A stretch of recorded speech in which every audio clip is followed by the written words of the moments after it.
This is not healthy for me. This is not good for me. This is not what I'm supposed to do with my life. And a change has to happen. And there's nothing wrong with that. You're listening to the Dare to Be Different podcast, a podcast for people who want to live an extraordinary life. On this week's episode, Joe and Alisha talk about how to have courage when making tough decisions. Enjoy. Welcome to the Dare to Be Different podcast. My name's Joe Altieri. I am here with the always lovely, always amazing, always courageous Alisha, my wife, my life partner, my reason for existing. Oh, my Lord. How are you today? Stop it. I'm good. I'm sure I'm not always lovely because that's unrealistic, but I appreciate the... But to me, you are. Yes, that's not true either. So it's been a minute since we did a podcast together. It has. How's life been? Better. Good. Yeah, we'll get into that. Don't give away any secrets. But before we get started, I want to talk about the Dare to Be Different podcast. Sure. Because it is all about living an exceptional life, and we use 5 values, 5 words to describe how we live that life, and that's honest, passionate, adventurous, grateful, and healthy. And every one of our podcasts, we try to wrap up in one of those things, one of those values. Trying. So we are trying, yeah. So we are in our 3rd week of talking about courage. So the first week was Nicholas. Oh, yes. I'm excited to listen to that one. It's so awesome. I'm really, I can't wait till it gets out there. Good. I'm really hoping that his grandma makes lots of comments on it. So she's our biggest fan. Oh, good. Yes, one of the millions. So Millions, wow. Yes, Okay. yes. Well, I'm planning on, now that we have a new demographic, like the 21-year-old demographic that Nicholas is going to pull in. Oh, I thought you were talking about the grandma demographic. And the grandma. Like he appeals to 2 different demographics there. So we'll probably double our listenership there. Good. But then last week we had Ed. We were talking about fear and how to overcome fear.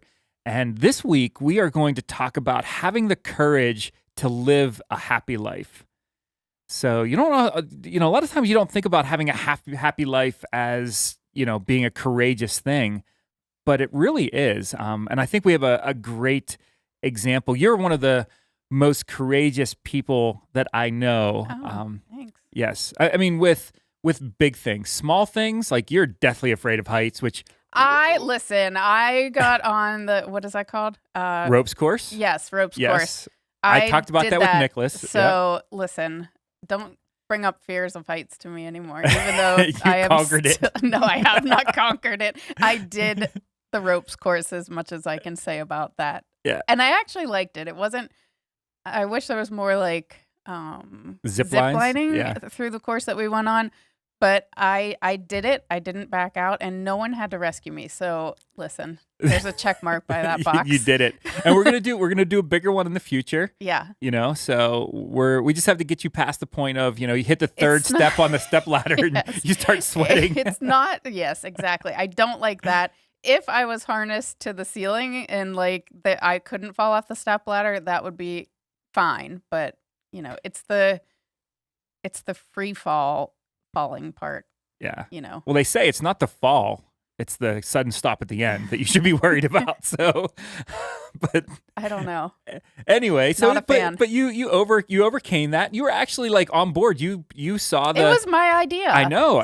So. You saw it there, and it was a great adventure that our family took. Our daughters, our 2 daughters went with us. They're freaking fearless. I don't know how that happened, but they like ran through the course. They have no problem. I swear. Look, their husbands are in serious trouble because they have no fear. I said that about the older 2 too, and Yeah. they're fine. But yeah, so they whipped through the course. You're not a big fan of small rodents or anything like that. You have some, you don't really like spiders and. I don't mind. I don't want them in my house, but But big things, big courageous things. Talking about. Hey, let's start a business. Let's go on this adventure. Let's do this big thing. I've never seen you say no. I think that you've been Can you think of one time where we're like, hey, let's go move here? We moved away for a couple of years. Let's move here. We moved back. We I mean, we've done some Yeah. big things in our lives, and I haven't felt resistance from you on any of those things. I've never really thought about it You just before you just until go for you're it. now bringing it up. So it's like, I don't know. I have, okay, sure. I guess So, I haven't said no.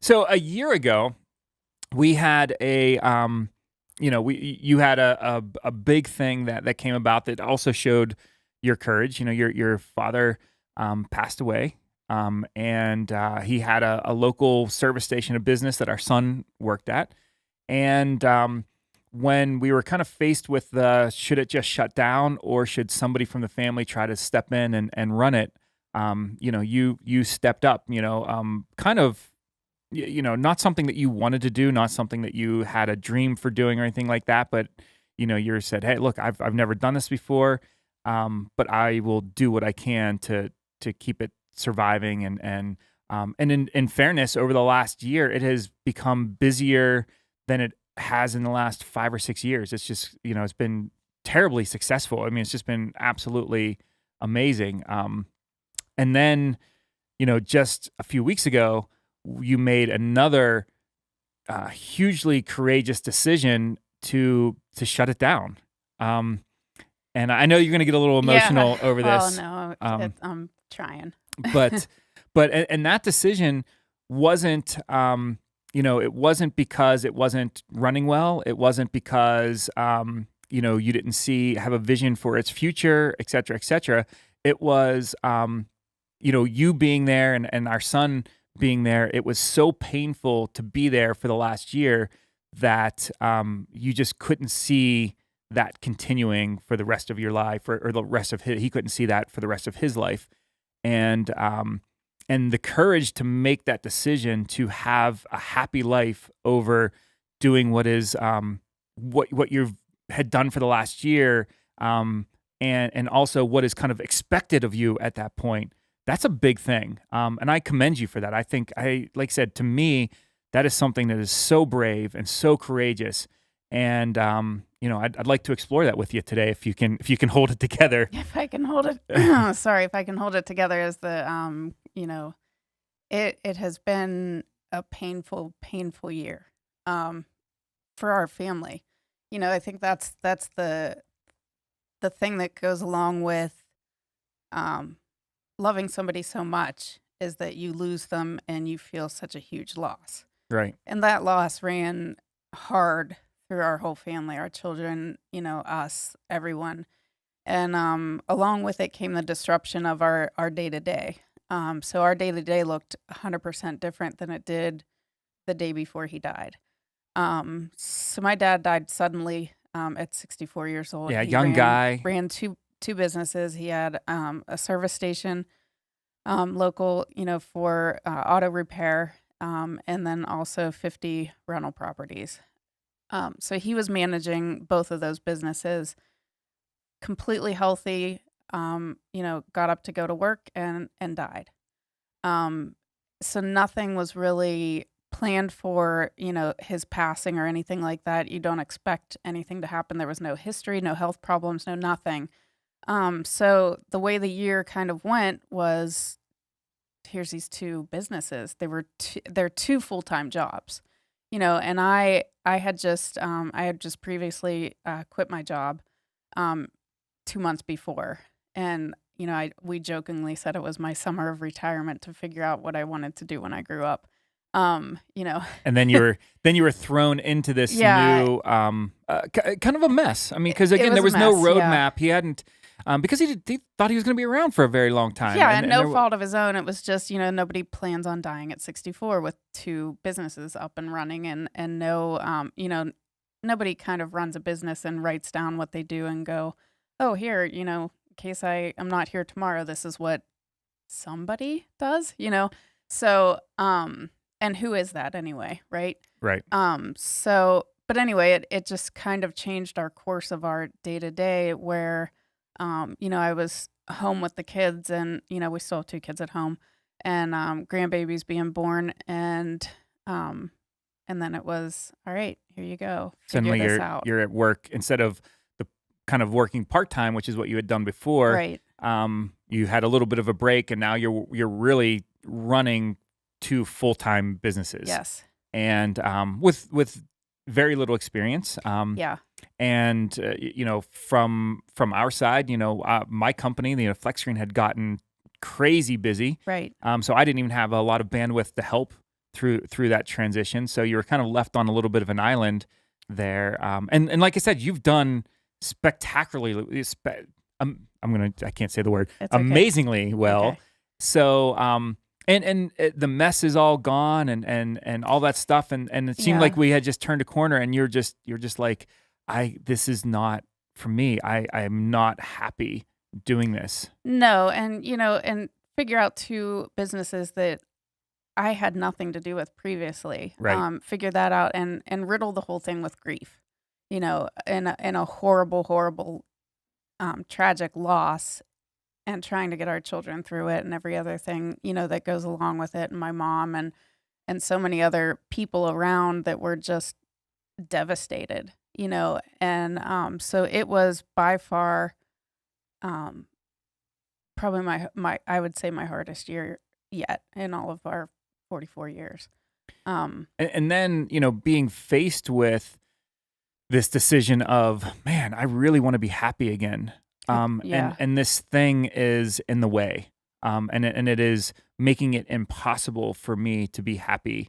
It's a conversation that we've had several times over the past year, and we were, kind of going, well, hopefully it'll get better, or it'll get, something will change and things like that. And then it just kind of came to with the year anniversary, kind of rolling around going, okay, we gave it a year. Where are we at? Let's review a little bit. Let's look at life. And it's one of the things, by the way, if you're listening, I strongly suggest that you do a life review every so often. Yeah, you have to take a pause. If you just keep shoulder to the plow, and that's I think a lot of times people's definition of courage is press on no matter what.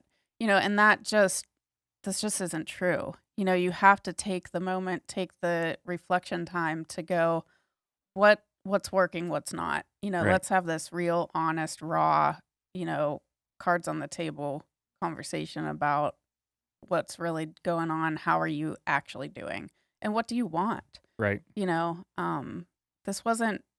wasn't my dream to run a service station or, rentals or whatever. But I just kind of found myself doing it, and it's just hard. The whole thing of just stepping into someone else's life path and trying to run what they were running and do what they were doing at the same time of grieving them was just a terribly rough thing to do. Yeah, and so I want to talk. There's two types of courage that, again, to me, you've exemplified over the past year. The first is the courage to step up. You know what I mean? There's something to that where you go, I don't know what this looks like. You know what I mean? But I'm going to step up and try it anyway. I'm going to do this anyway. I feel this sense of responsibility, whatever it is, where you're like, okay, I'm going to try to get this, entity. I'm going to try to get my mom out of a little bit of a mess here, and try to get my son out of a little bit of, et cetera, et cetera. There were a lot of people that were relying on these businesses to sustain themselves, to provide for the family. Yeah. So, you stepping up and being willing to do that showed an awful lot of courage. But having the courage to do that life review and say, this isn't, because you could have done this for the rest of your life. You could have gone and you could have dreaded going there. And there's so many people. I know that there's people listening right now that dread going into work every day. They absolutely dread it. They lay their head down at night, and they wake up in the next morning, and they don't do that life review, and they just go on being miserable, hoping that someday when they're 65, they can get the gold watch, or they can retire and then be happy for a couple years. And that's a terrible way to live. It really, really is. Mm-hmm.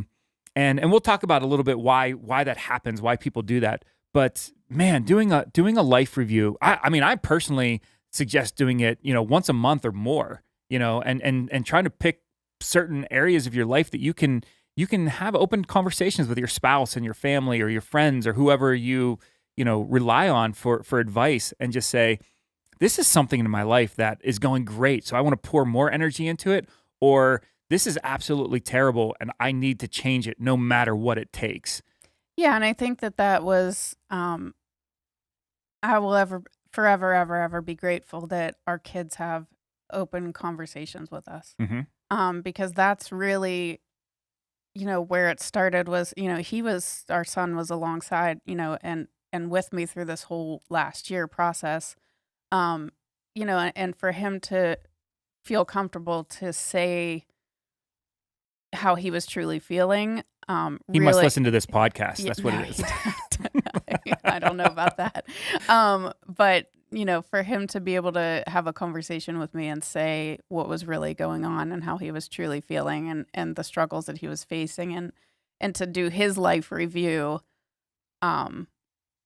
with me is something that I'm just thankful for. I'm just thankful that we had conversations with our kids. And this wasn't just all of a sudden we want our kids to be open and honest with us. This was something that the foundation is there that the kids, they can all come and say whatever they might be feeling or going through. It's, an open, there's no topics that are off Right. the table to have. So, I think that also was, a part of it. Yeah, absolutely. And so I want to talk about a couple reasons why we don't change, why we don't do these life reviews, why we don't change. Because then I think that it would be good to hear through your experience, because it's so new. I mean, literally, we're recording this on a Tuesday, and yesterday, Monday, was the first day that the shop was closed down. Yes. So this is brand spanking new. Like, it just happened. So I'd like to kind of work through some of these reasons why people don't make big changes and they're not courageous to live a happy life. And then maybe you can help walk through some of the things that you had, going on rattling around in your mind as we were making this decision. So the first is that, people don't make big changes in their life because they get comfortable. So even though they maybe they want to do something, or, they're not necessarily happy, but they're comfortable. And their, comfort leads to complacency very, very quick. And, I think that sometimes, we didn't, have any income coming in off of, anything that would change our lifestyle at all off of the service stations. So, so we had a little bit of an advantage there that we hadn't got, it wasn't like that there was this huge chunk of money that suddenly our lifestyle changed. And now we become comfortable at this new lifestyle point, this new income point that changed our lifestyle. So we didn't become comfortable with that. No. But there's a lot of people that do, where, they're used to making $50,000 a year, $100,000 a year, whatever, and making a big change in their employment or doing something new with a business or moving somewhere else or whatever the case may be might mean a lifestyle change, and they're comfortable.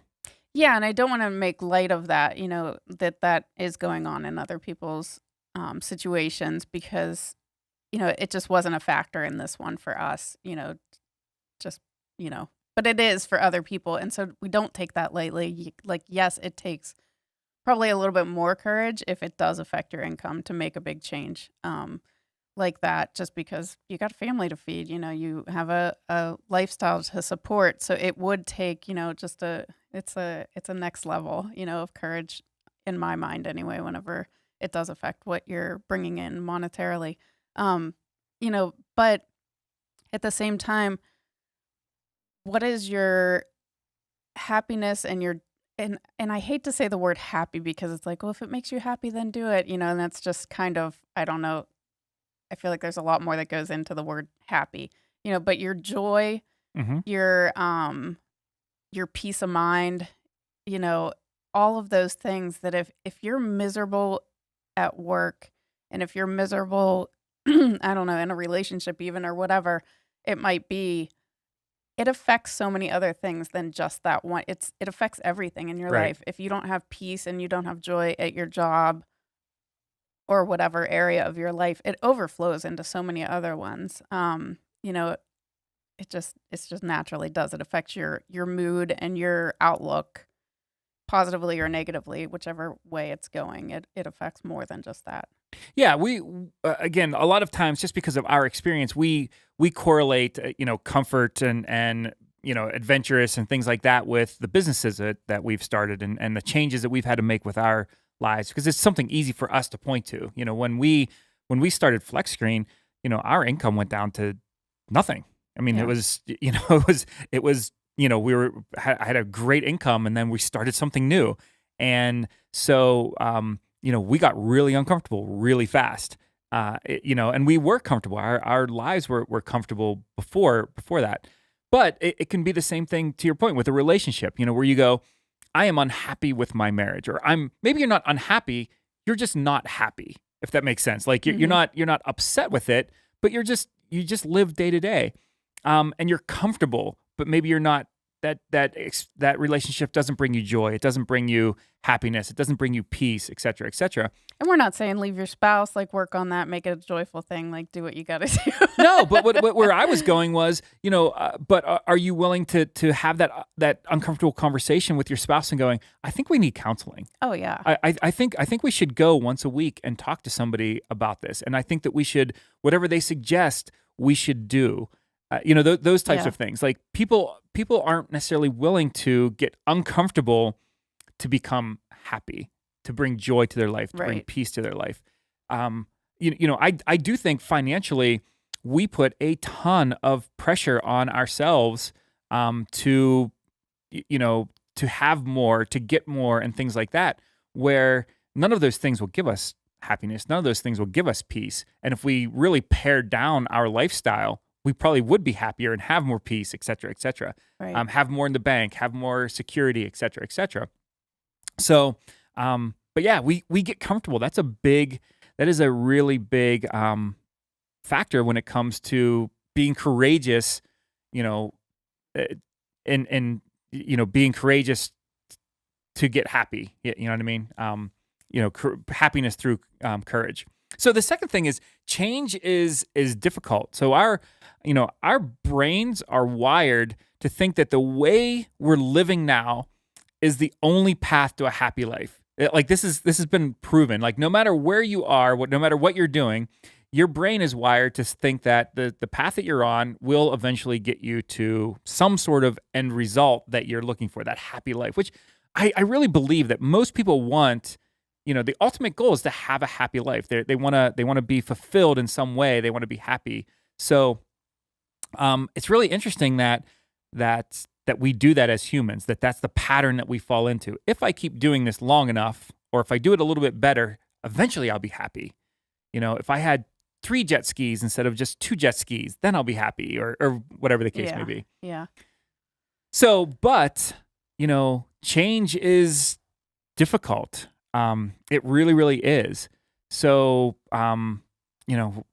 any thoughts again as we're going through this? Like this has been painful. The decision for our family to be happy is causing difficulties. It's not fun to go through this right now. No, it's not fun. And I don't even know. I don't know Like how to communicate that. let's just look at the daily stuff. Like Right. on Saturday, we were up there cleaning the place out, Yeah. sweating and going through stuff. And, again, it's not like you can just turn the lock on the door and say, oh, we're out. Like making that change is going to take us months to really unravel this. And it's not going to be a fun process. So it's been difficult making that decision. Then going through that decision is also difficult.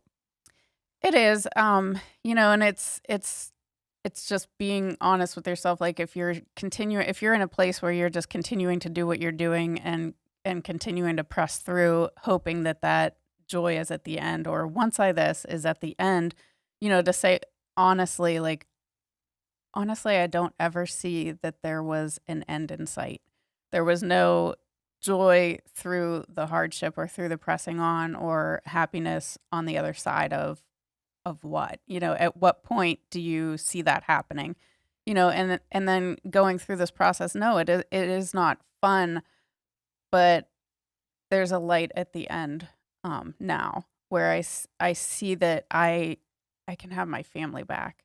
And that to me has always been um at the root of everything, has always been my kids, my grandkids. I just want um to be able to be there for them and to be able to help out and do things with them and be involved in their lives. And quite frankly, when you're working over 40 hours a week, easily well over 40 hours a week, the time to do that just wasn't there. Right. So to say I have to give this up to get the joy back and to get, our lives back and my family back and what's really important to me takes having that conversation where this isn't going to be an easy decision. This is not something we took lightly. This is not something that we didn't factor in other people into it, where I was only thinking about myself. That's just not the truth of it. But when you're a parent, sometimes, you know, you have to consider all those things, but you also have to consider how it's affecting your family and all that. And just like there were so many different things that went into the choice of deciding to shut down. But then now there will be difficulty, through that decision, but there is an end. Um, Yeah, and, if and that I, makes I want to sense. say something it's going to sound a little bizarre, and we'll clean it up afterwards, which you're really good at cleaning up the stupid things that I say. But there are certain times in life where we simply need to be selfish, and we need to take care of ourselves. And I'm not talking about go to buy bread and never go home to your family. Like that's not what I'm No, talking yeah, about. I'm talking about though that there's certain times where you have to be willing to say, this is not healthy for me. This is not good for me. This is not what I'm supposed to do with my life, and a change has to happen. Um, and there's nothing wrong with that. Again, taken in the right context. I think it's more of self-preservation rather than selfishness. I think that yes, to self-preserve, there is a little bit of a level of saying I matter too in this equation. But at the end of the day, it's my life. It's what I'm doing on a daily basis. So I have to be able to steer my own ship, if that makes sense. I have to be able to say, this isn't working for me anymore, because it's not part of my goals. It's not part of what I want out of life. And it's not good for my family. So if that makes somebody selfish, then yeah, go ahead and be selfish. You're gonna have to do that. You have to self-preserve. You have to do whatever it takes to preserve what's near and dear to you. Um, We as humans, and there's almost this default where we believe that things happen to us, and we're always things are happening to us instead of us being a positive force out there and taking control of our lives. It's almost like we're reacting to the things that the world is doing to us or people are doing to us. And I know a lot of people with that type of mentality, and that's I think that in a lot of ways that's the default. And then when somebody does take control and they say, this is something that I am changing because it's good for me, it is very easy to be viewed or perceived as selfish. We just, but at the end of the day, like we have to enjoy this. We get one chance to walk on this right. big blue marble in the sky. You know what I mean? And so, we have to take responsibility for our happiness. And there's sometimes that look, you do what you have to do, and you Yes. make the best of the situation. But we should also be striving towards positive steps towards your happiness, positive steps towards joy, positive steps towards having a fulfilled life. Yeah, and I mean it's one of those things where if you continue to do what other people think that you should be doing forever and ever, you end up living a life that you didn't want. Um, And that's actually the last point I want to talk about is that there's a huge fear, the fear and courage, kind of diametrically opposed. There's a fear of being judged by others. And that fear a lot of times is stronger than a desire to live a truly happy life. And oh my yeah. goodness, as we were going through this, I know that was in the back of my head for you. That as you're as you put your shoulder to the plow, made this business more successful than it has been in years, and then we turn around and lock the doors, so to speak, you know what I mean? There's a huge opportunity for, family members and friends and people around us, customers, etc., going, what are you thinking? Why would you possibly do this? And again, that really, in my mind, we never talked about that, but in my mind, that was like something that I was like, oh my goodness, like, how do we combat that? And I just came to the point where like, I don't care, and I hate to say it like that, but it's just you like, don't want to say it like that necessarily. I but can say it like really, that. that's really the heart of it is that, listen, if somebody else wants to do it and that's what they wanted for their life, like have at it. I don't feel like I would ever tell somebody how to live their life, and what they had to do for their employment and for their family or in the wake of the loss. But really, through all of this, is what did we learn through this, and what's really kind of the thread that started this is that life is short, and clearly, if we didn't learn and take away anything from my dad passing so young, right when he was just starting to talk about all the things that he worked so hard for that one day he would get to do and enjoy, and all the time off that he would eventually take and never did, is that life is short. Do I necessarily want to spend my life living in the shadow of what he created and trying to continue to push this forward when, if you knew him, he wouldn't have wanted that at all. Right. He wouldn't have wanted that for any of us. And he wouldn't have it wouldn't have, made him proud, to somehow, glimpse through the holes of the floor of heaven to see his shop still open. But his daughter miserable. But that us would not- miserable and Yep. us having a hard time and not even being able to take the moment to kind of even grieve, or find joy in the remaining years of our own lives is absolutely not something that he would have wanted for any of us, none of us, and certainly not, his kids or grandkids. So if a shop closes and everybody is, doing well, then so be it, Right. And if that makes any of us selfish in anyone's eyes, I would challenge somebody to see it from the other side. Well, and for most of our listeners, of course, they're not going through something like this, no, where I hope not. No, I hope not. but there's definitely opportunity for someone going, hey, I want to do something different in my life. Right. And people going, oh, like, hey, I want to start this business.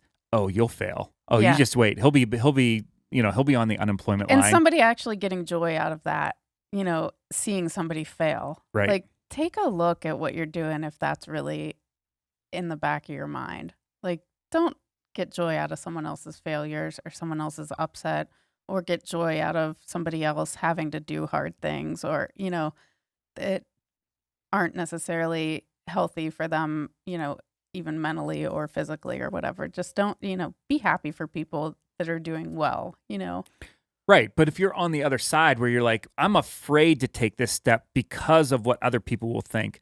I'm afraid to downsize my house and drive a used car because I want to start a business that I know I'm going to need money for. Right. Or, I want to travel more or whatever. I want to travel more. So I want to reprioritize. Yes.